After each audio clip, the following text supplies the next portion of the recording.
Good day, everyone. I'm Dylan Freed's alum, and today we will be discussing surfactant agents, which is one of the most important topics in respiratory pharmacology, especially in neonatal care. Next slide, please.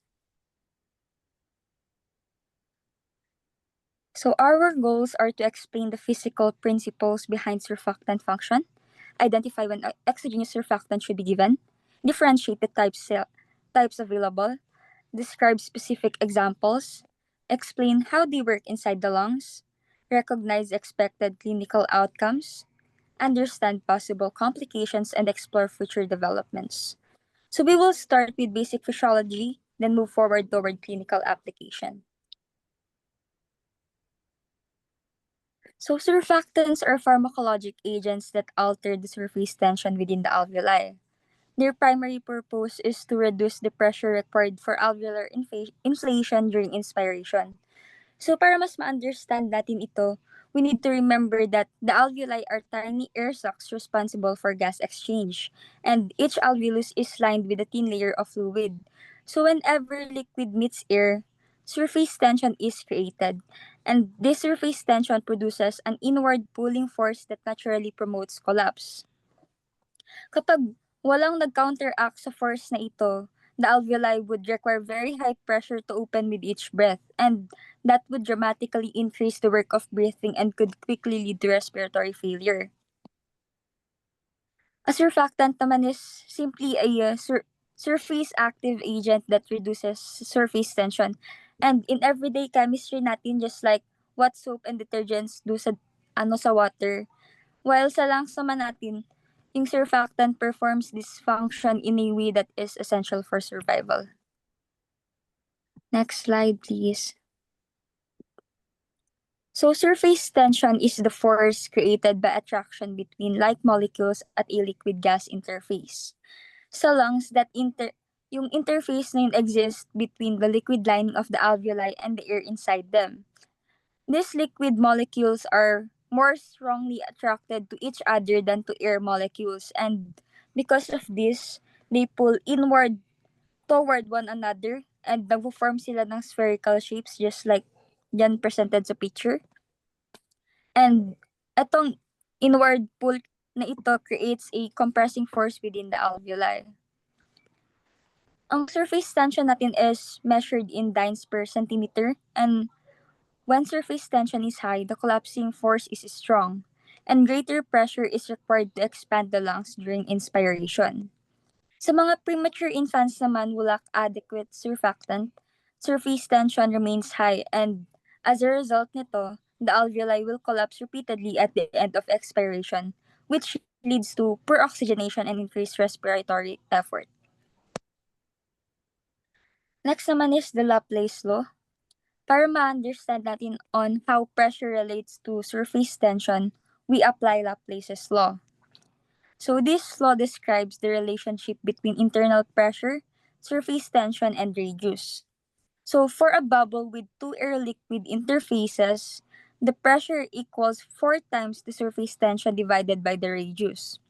However, yung alveolus has only one air-liquid interface. So the equation becomes pressure equals 2 times surface tension divided by radius. Simply, this tells us two very important things. First is pressure is directly proportional to surface tension. And if this surface tension increases, pressure also increases. Second naman, pressure is inversely proportional to radius. So if radius decreases, pressure increases.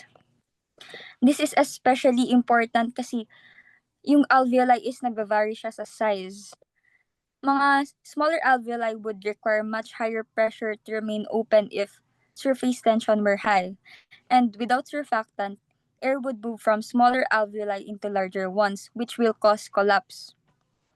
And yung surfactant prevents this by lowering surface tension and stabilizing alveoli of different sizes.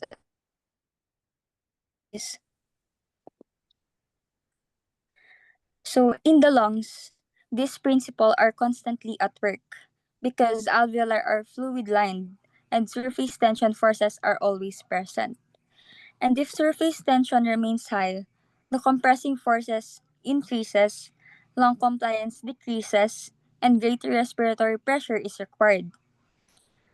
In-increase nito yung work of breathing and may lead to atelectasis or even respiratory failure. And when surfactant lowers surface tension, lung compliance will improve. And yung mga less pressure is required din to inflate the lungs, and alveoli will remain stable during expiration and the overall work of breathing decreases.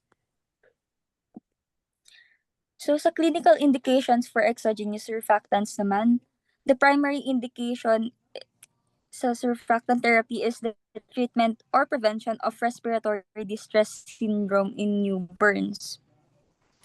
Yung fundamental problem in neonatal RDS is surfactant deficiency due to lung immaturity. Since mga premature infants have underdeveloped alveolar type 2 cells, which is responsible for surfactant production. And without sufficient surfactant, alveolar surface tension remains high. And this will lead to decreased lung compliance, hypoxemia, increased ventilatory requirements, and potentially respiratory failure. Clinically, yung mga infants na ito is present with rapid breathing, grunting, nasal flaring, retractions, and low oxygen saturation shortly after birth. Next slide, please. Next is the prophylactic and rescue treatment. There are two approaches to administering surfactant. First is the prophylactic treatment is given to high-risk premature infants, especially dun sa mga infants with very low birth weight or known lung immaturity. Ang goal nito is to prevent severe respiratory distress before siya mag-develop. Second naman is the rescue treatment. It is administered after signs and symptoms of RDS have already appeared. So in this case naman, surfactant is given to correct the deficiency and improve oxygenation and lung compliance.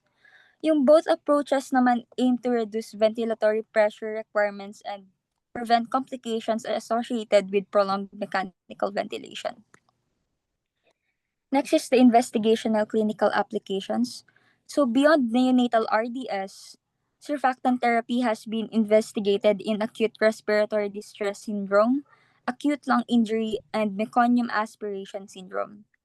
Sa meconium aspiration, for example, meconium can inactivate endogenous surfactant, which will worsen alveolar collapse, diba? Although surfactant therapy shows potential in such cases, it is not yet a fully approved standard indication. Other adult respiratory conditions under investigation naman include pneumonia, lung transplantation, and sarcoidosis. Next slide, please. So pulmonary surfactant is a complex mixture produced by alveolar type 2 cells. It is composed mainly of phospholipids, especially dipalmitoyl phosphatidylcholine, which is primarily responsible for reducing surface tension. It also contains surfactant proteins such as SPB and SPC. These proteins are essential kasi they enhance spreading, absorption, stabilization ng surfactant layer across the alveolar surface. And without these proteins, surfactant would not function as effectively. Next slide. So, next is the types of exogenous surfactant preparations. First, we have the natural surfactants. These are obtained from animals or human sources, such as alveolar wash or amniotic fluid. Nagko-contain sila ng surfactant proteins and closely resemble endogenous human surfactant. And because they contain these necessary proteins, they are highly effective.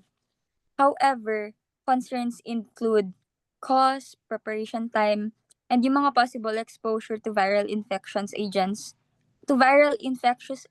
or immunologic stimulation. Second is we have the modified natural surfactants.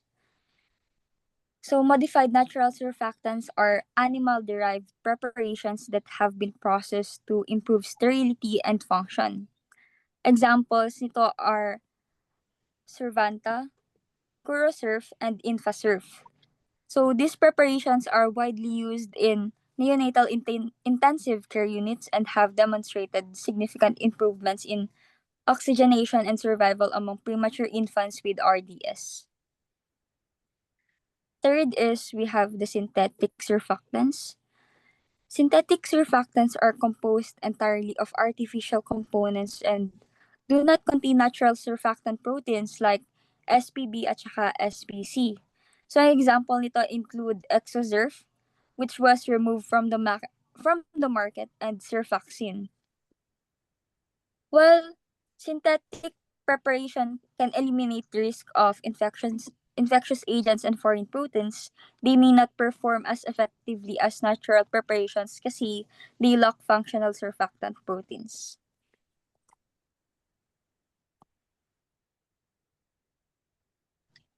Next slide.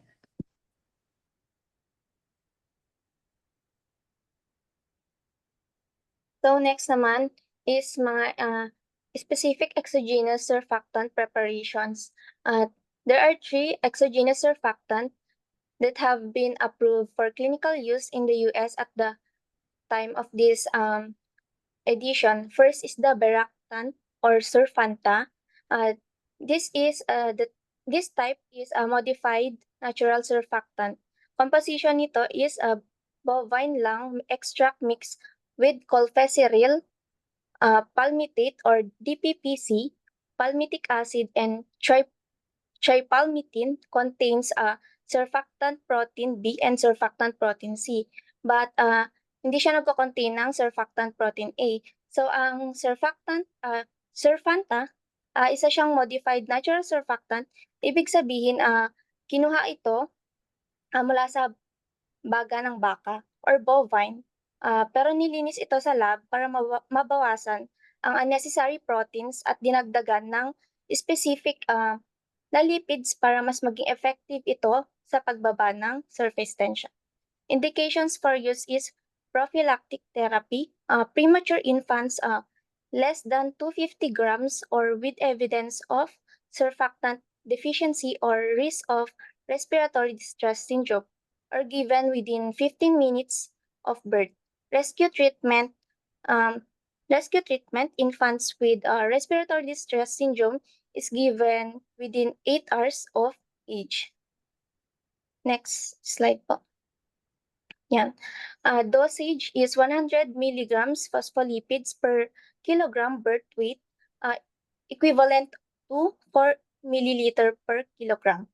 Repeat doses is no sooner than 6 hours later if respiratory distress continues. So, ang standard dose natin dito ay 100 milligrams per kilogram. Sa liquid form, equivalent siya ng 4 liter milligram per kilogram ng timbang ni baby. So, administration is suspension or off-white to light brown. Swirl gently, do not shake. Refrigerated storage, warm to room temperature for at least 20 minutes or no artificial warming.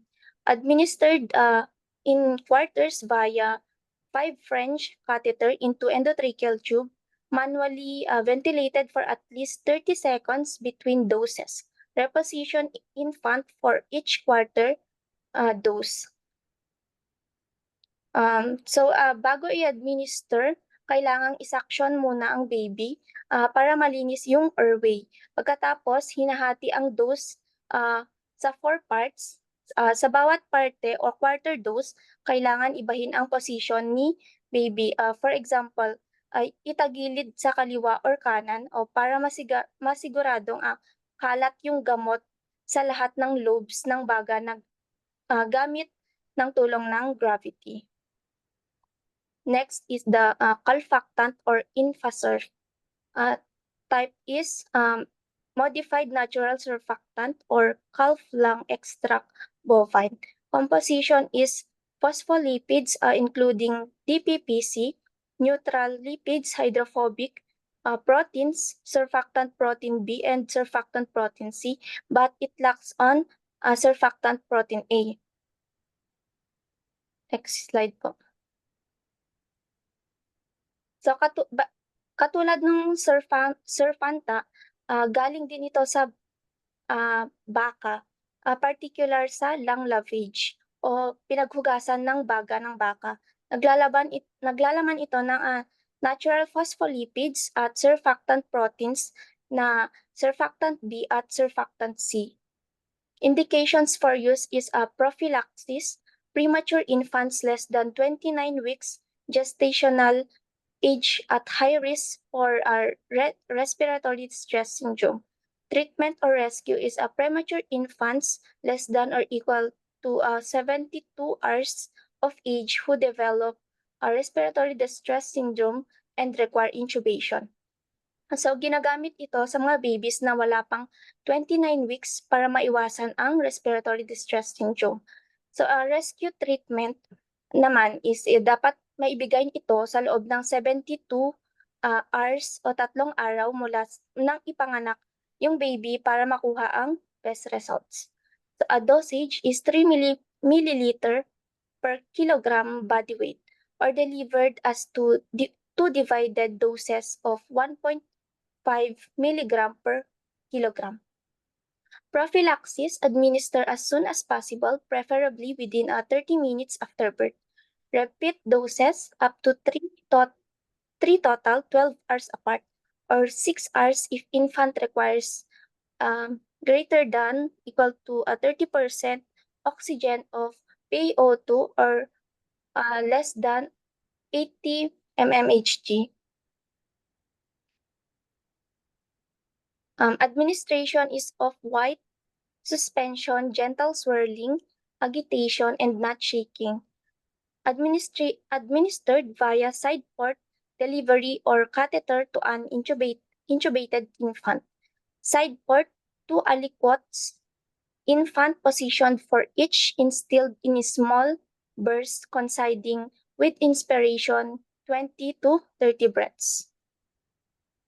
So kapag kinuha natin ang vial, makikita natin na off-white ang kulay nito. Napaka-importante na gentle swirling lang ang gawin para mahalo ang gamot.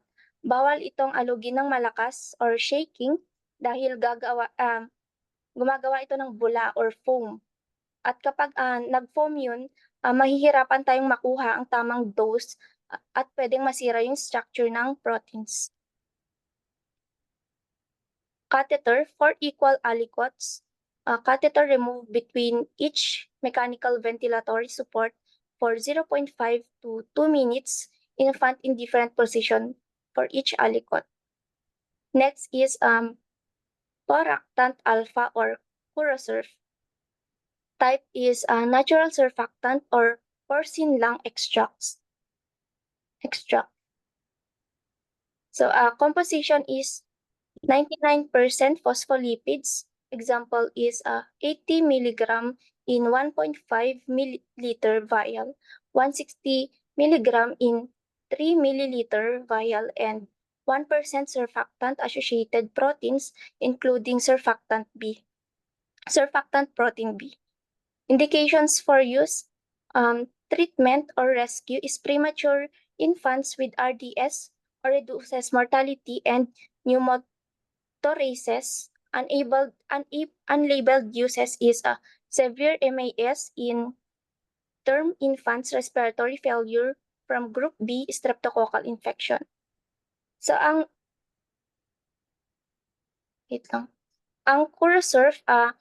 Curosurf naman ay galing sa baboy or porcine. Ito ang pinaka-popular na gamit sa maraming NICU ngayon dahil mabilis ang epekto nito. So ang unang dose, 2.5 milliliter per kilo ang binibigay. Kung kailangan ng follow-up doses, hinahati ito sa 1.25 milliliter per kilo dahil concentrated ito at mas kaunting volume lang ang pinapasok natin sa maliit na baga ni baby.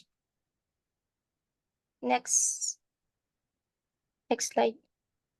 Initial dose is 2.5 milliliter per kilogram birth weight. Subsequent doses is 1.25 milliliter per kilogram and can be given twice at 12-hour intervals if needed. Maximum recommended total dose is 5 milliliter per kilogram. Yan nga yung sinabi ko kanina, explanation ko kanina. So, administration is warm vial slowly to room temperature, turn upside down to disperse. Do not shake. Administered through 5 French catheter position in endotracheal tube or tip in distal end. Given in 2 divided aliquots, infant positioned for each. Catheter removed, manually ventilated with 100% oxygen for 1 minute between aliquots. Airway should not be sanctioned for 1 hour unless significant obstruction. So, kailangan dahan-dahang i-warm ang vials sa room temperature gamit ang mainit na kamay. Wag i-microwave. Baliktarin lang yung vial para humalo ang suspension at ulitin ito. Reminder na wag aalugin. Pinaka-critical rule is wag mag-suction for at least 1 hour after maibigay yung Curosurf para hindi masayang ang gamot at mabigyan ito ng oras para kumalat sa alveoli. Next slide. Next is the mode of action. We have two, which is the replacement. First is the replacement and replenishment. Exogenous surfactants replace and replenish the deficient endogenous surfactant pool in neonatal respiratory distress syndrome. Ang unang mechanism natin ay simple lang, nire-replace o pinapalitan natin ang kulang na surfactant ni baby dahil hindi sapat yung natural production nila. Nagpapasok tayo ng exogenous surfactant para mapunan o ma-replenish yung kailangang supply sa loob ng kanilang alveoli. Next is recycling mechanism. Exogenously administered surfactant can be recycled into alveolar type 2 cells and contribute to surfactant pool, thereby regulating surface tension. Dito naman, pumapasok yung galing ng ating katawan. Ang surfactant na binibigay natin ay hindi lang basta nagagamit at o nawawala.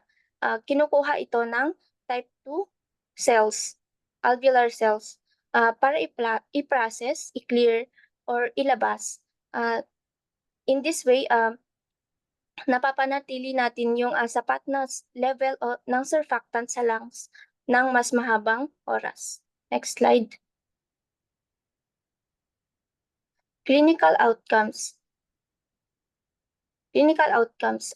Improved oxygenation, often dramatic improvement after surfactant administration.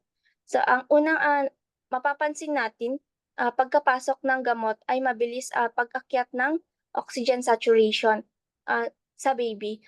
Mangyayari ito dahil nababawasan ang surface tension sa loob ng alveoli.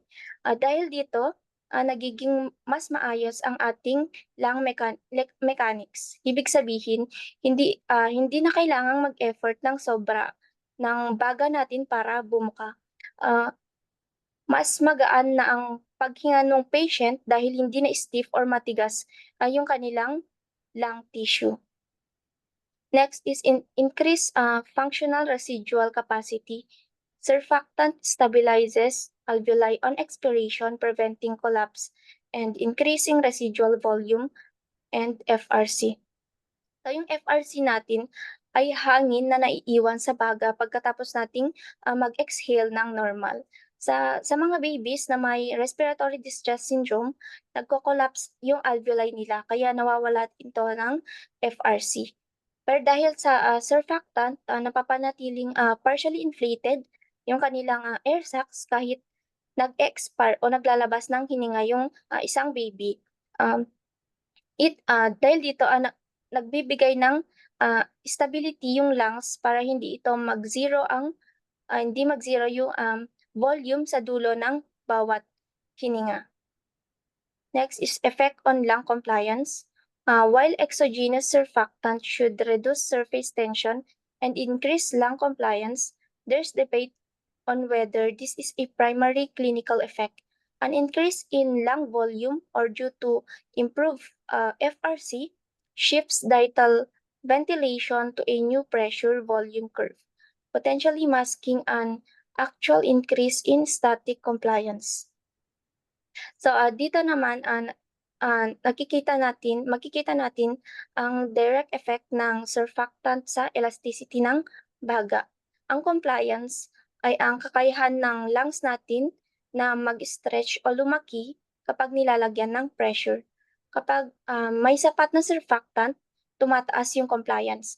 Meaning, maliit na pressure lang mula sa ventilator o sariling hininga nung baby, madali na mag-expand yung baga. In short, nagiging malambot at mas efficient yung pag-express ng lung tissue natin. Next slide. Next reporter po. So, simple lang naman dito sa hazard and complications. Yung exogenous surfactant therapy kasi minsan nagkakaroon ng complications kapag ina-administer ito sa bata. Dahil dito, pwedeng bumaba ang oxygen level at bumabagal ang tibok ng puso nito.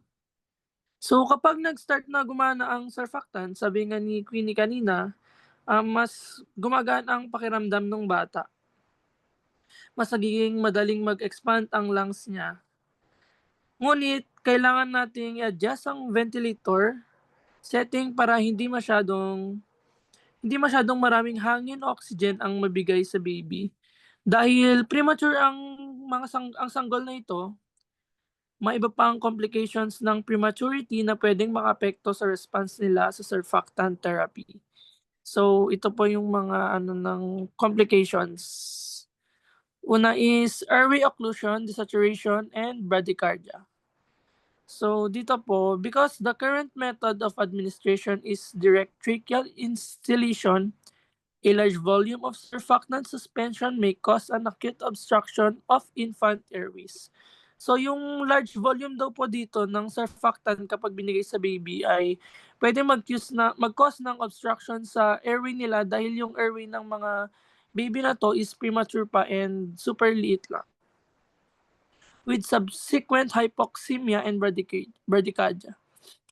Repetitive small addition of the dose and a transient increase in ventilating pressure may help distribute the surfactant to the periphery. So, sabi dito po, hinahati-hati sa maliit na dose at minsan tinaasan sandali ang ventilator pressure para mas ma-distribute ng maayos. Hinahati-hati nila para mas ma-distribute ng maayos yung surfactant sa baby hanggang sa peripheral parts ng lungs.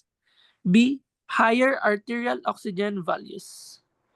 A good response to exogenous surfactant result in better lung compliance, increased FRC, and concomitant improvement in oxygenation.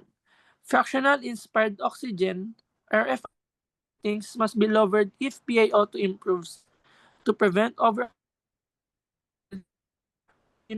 retinopathy of prematurity. Yun nga po, sabi ko kanina, kapag nai-administer na natin, kailangan lang nating babaan yung FiO2 para hindi natin siya ma-over-oxygen, hindi natin mabigyan ng over-oxygenation yung bata na pwedeng mag-lead to retinopathy of prematurity. Next is overventilation and hypocapnia. As lung compliance improves, peak ventilating pressure, expiratory baseline pressure, and ventilatory rate must be adjusted or overventilation leading to hypocapnia or low carbon dioxide and pneumothorax may occur. So next, apnea. So lahat naman tayo alam natin yung apnea. Been noted to occur with intratracheal administration of surfactant. So yung surfactant daw is pwedeng mag-lead ng apnea dun sa baby kapag hindi natin binabaan yung binibigay natin dun sa baby na PaO2. So pulmonary hemorrhage seemed to be the only consistent pulmonary complication associated with surfactant delivery. Pulmonary hemorrhage seems to be more frequent in infants who are younger, smaller, and with a patent ductus arteriosus or PDA. A causative link has not been found between pulmonary hemorrhage and PDA, and it has not been preventable. So yung pulmonary hemorrhage po, ito yung pinaka-common na pwedeng mangyari sa bata kapag yung dahil dun sa surfactant delivery. So future direction in surfactant therapy. Wait lang. So yung surfactant therapy is mainly for newborn with RDS, newborn RDS, where the main problem is the lack of surfactant. In adult naman, ARDS, surfactant is low due to lung injury, so response is less and delivery is harder. So new aerosol form like Lucinas lactant may help. Ito yung sinabi kanina ni Queenie na gamot. It may also affect other lungs disease like pneumonia, fibrosis, and asthma. So yun po, yung lusinactant, yun yung successfully given using a British nebulizer and may help treat ARDS in adult and neonates. Problem may also in other adult lung disease such as pneumonia, sarcoidosis, pulmonary fibrosis, asthma, radiation pneumonitis, and drug-induced lung disease. So, as we conclude po, remember that knowledge becomes powerful when we apply it. We hope this presentation helped your understanding and curiosity about the topic. Thank you for listening. Yun lang. Wala na.